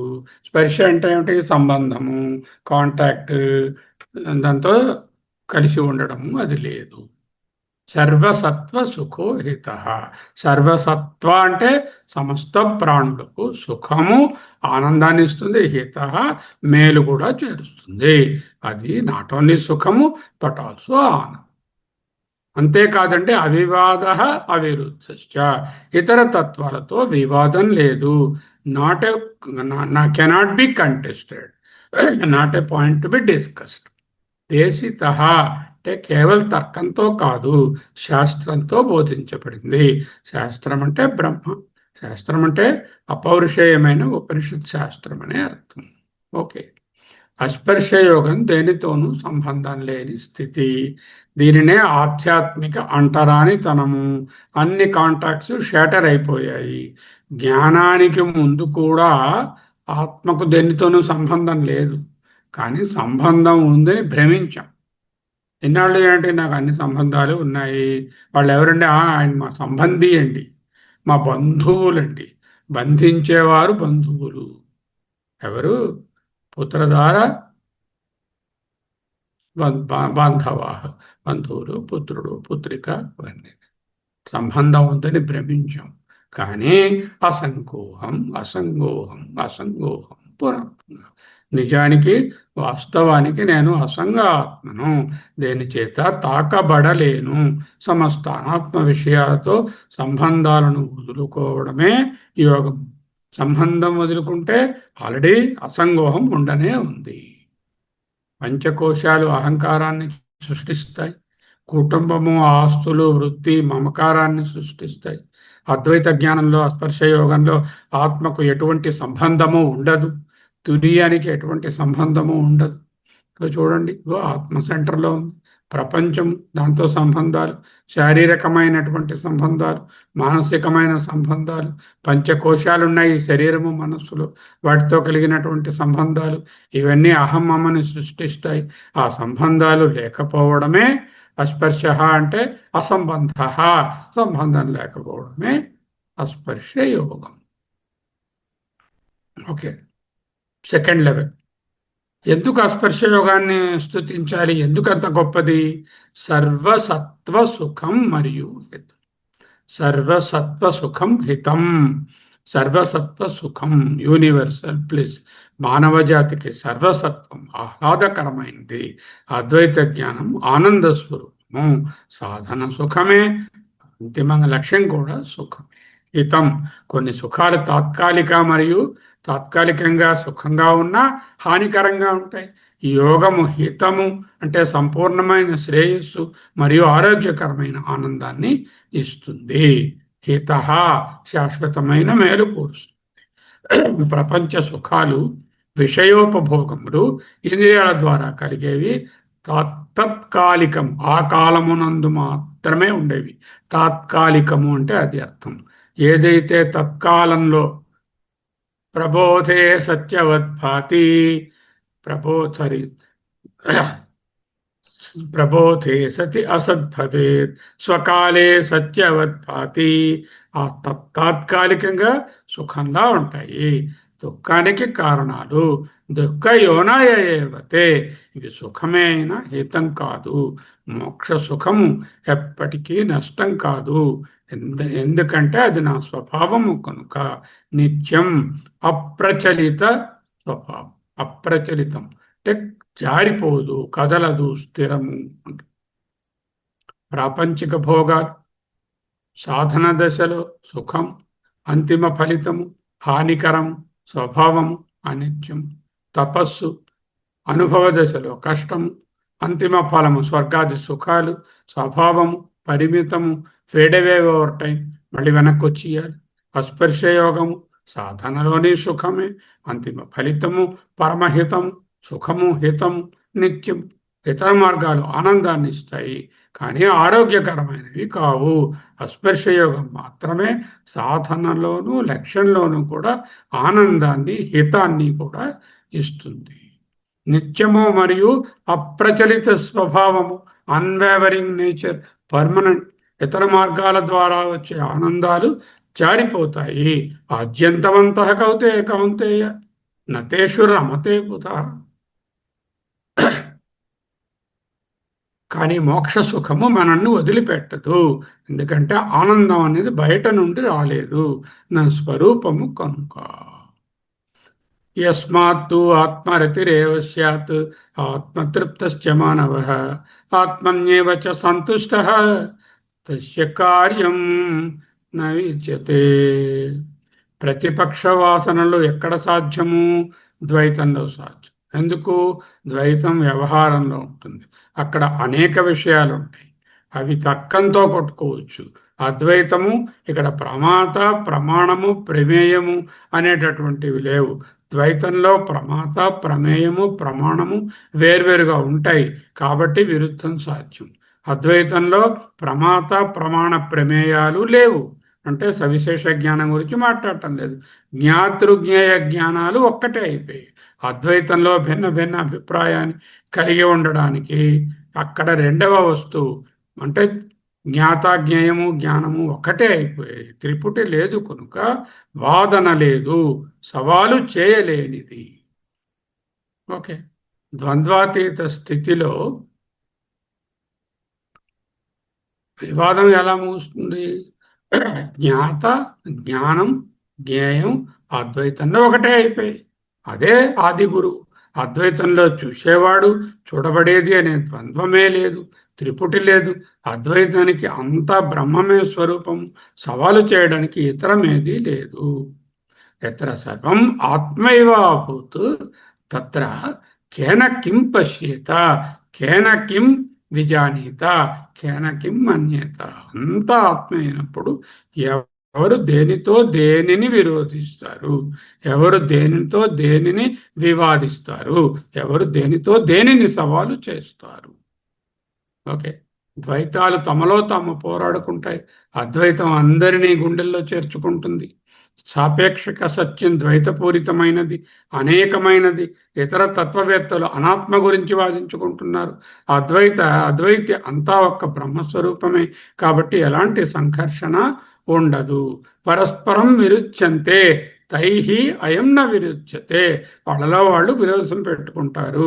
తైహి వారలతో అయం ఈ అద్వైతికి, అద్వైత జ్ఞానానికి నా విరుచ్యతే. పరస్పరం విభేదించుకుంటారు, అద్వైతం విభేదించదు. 4వ లెవెల్ శాస్త్రదేశిత, తర్కానికి అతీతం. తర్కం అనేది సాంఖ్య, యోగ, న్యాయ, వైశేషికాలు తత్వంపై ఆధారపడి. తర్కం కనిపించే అనాత్మ ప్రపంచం గురించి మాత్రమే మాట్లాడగలదు. అద్వైత జ్ఞానం ఏ దోషము లేని అపౌరుషేయ ప్రమాణం భగవంతుని నుంచి వచ్చినటువంటి శాస్త్రం ద్వారా ఉపదేశించబడుతోంది. దేశిత, కన్ను వెల్లడించే దానిని ముక్కు ఎలా సవాలు చేయలేదో, శాస్త్రం చెప్పేటటువంటి అబ్సల్యూట్ ట్రూత్ని తర్కంతో కూడిన ఈ ద్వైతవాదాలు సవాలు చేయలే. ఓకే. నిజమైన సన్యాసం అంటే ఏమిటి?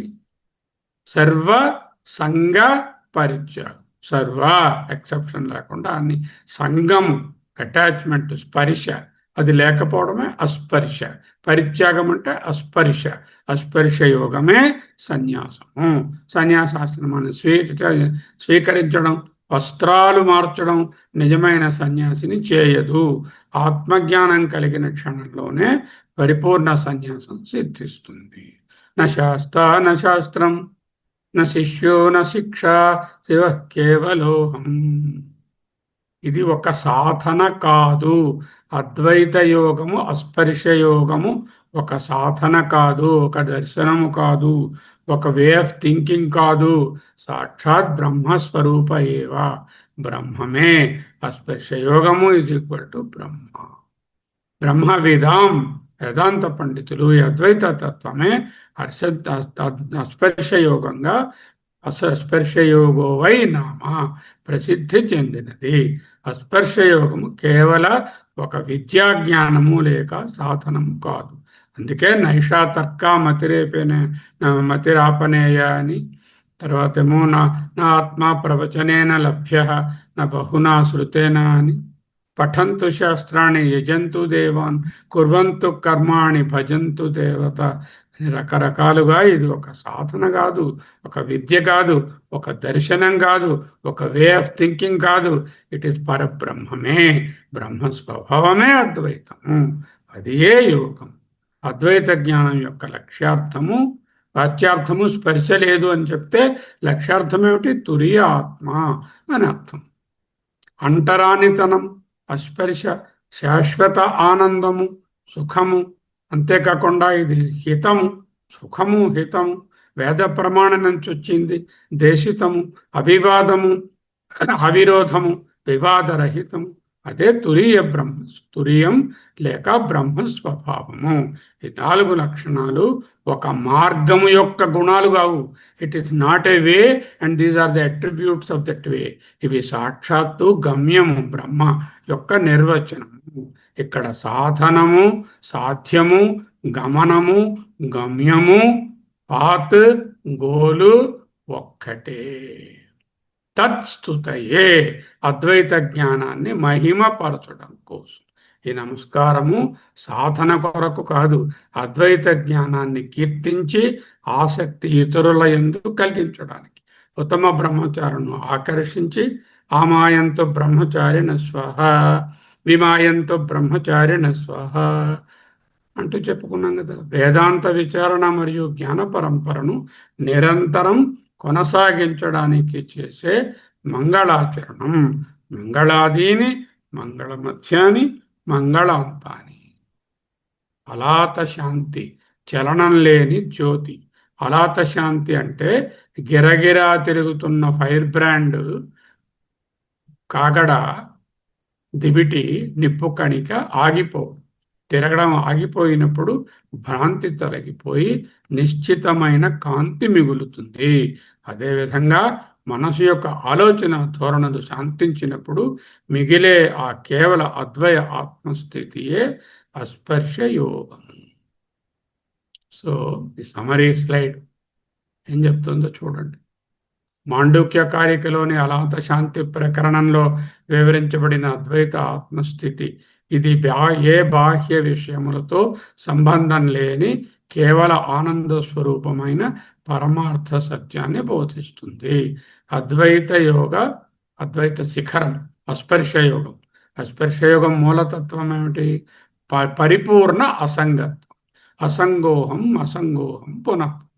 సర్వసత్వ సుఖం, సకల ప్రాణులకు సుఖము హితము కూడా. సాధన మరియు లక్ష్యము రెండు సుఖమే. ఇక్కడెందుకు? నేహాభిక్రమణ శోస్తి ప్రత్యవాయో నవేద్యతే స్వల్పమప్యస్య ధర్మస్య త్రాయతో మహతో భయ త్రాయతే మహతో భయ. శాశ్వతం అండ్ సామరస్యం. వివాదము లేదు, విరోధం లేదు, జారిపోదు. ఎందుకు? అప్రచలిత స్వభావాత్, ఎన్నటికీ చెరగని ఆనందం. అవివాదము, అవిరుద్ధము. ఎందుకు? రెండవది లేదు. ఇది వివాదన చేయడానికి తర్కం నుంచి వచ్చినటువంటిది కాదు, తర్కానికి అతీతమైనది. దేశిత, పరమాత్మ నుంచి వచ్చినది, శాస్త్రం ద్వారా వచ్చింది. చేత అస్పర్శయోగము అద్వైత శిఖరము. అస్పర్శయోగం అనగా అద్వైత దర్శన యోగమే, బ్రహ్మ ఏవ అని అర్థం. నచక్షుషా గృహ్యతే నాపి వాచ నాన్యైర్దేవై తపసా కర్మణా వా జ్ఞానప్రసాదేన విశుద్ధ శుద్ధసత్వః తతస్తు తం పశ్యతే నిష్కలం ధ్యాయమాన అహమస్మి అహమస్మి అహమస్మి అహమస్మి సోహం సోహం సోహం సోహం తం నమామ్యహం తం నమామ్యహం తం అటువంటి అద్వైత స్థితికి తత్వానికి నేననే భావం లేకుండా నమస్కరించుకుంటున్నాను.